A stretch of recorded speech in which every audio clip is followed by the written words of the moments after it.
যা গরম পড়েছে, টুনি পাখি অনেকক্ষণ ধরে ওয়েট করছে একটা অটোর জন্য, যাতে সে এই কুলারটাকে তার বাসায় গিয়ে লাগাতে পারে, যার ফলে তার একটু গরম থেকে রেহাই হবে। কতক্ষণ হয়ে গেল এখনো একটা অটো দেখতে পেলাম না। বাবা কি গরম! একটু কুলারটা নিয়ে গিয়ে বাড়িতে যে একটু হাওয়া খাবো তারও উপায় নেই।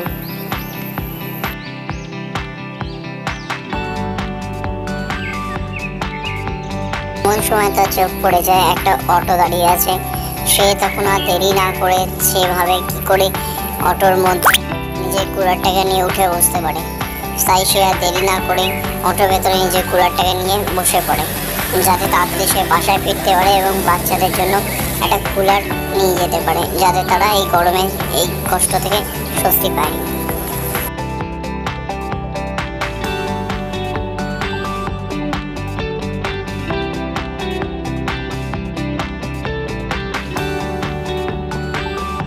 সে আর দেরি না করে ছটপট টোটোর উপরে নিজের এসিটাকে তুলে নিজে বসে পড়ে, যাতে সে তাড়াতাড়ি বাসায় ফিরতে পারে।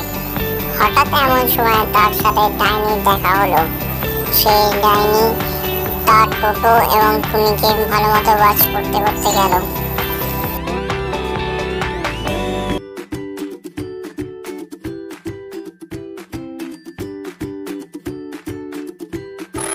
এই টুনি, তুই এই কুলার মেশিনটা আর এই টোটোটা আমাকে দিয়ে যা।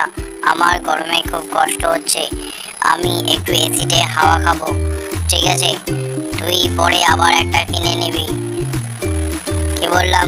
তুই যদি এই কথাটা না শুনিস তাহলে আমি কিন্তু আমার আগুন দিয়ে তোকে ভস্ম করে দেবো। এই আমার হাতে যে জিনিসটা আছে এটা তোকে আগুন দিয়ে ভস্ম করে দেবে। এবার তুই বুঝে নে তুই কি করবি। তুই যদি সুস্থ স্বাভাবিক তুই বাড়ি যেতে চাস তাহলে আমার কথাটা মেনে নে। আমার কথা না মানলে তার ফল কিন্তু খুব খারাপ হবে। এবার তুই চিন্তা করে দেখ কি করবি।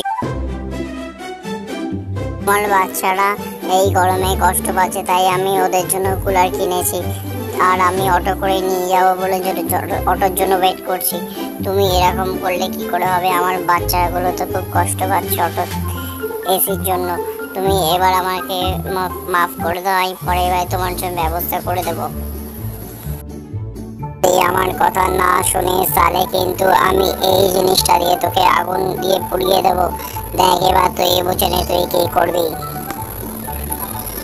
তুই শুনবি না তো আমার কথা? তবে এই নে, দেখ আমি কি করতে পারি।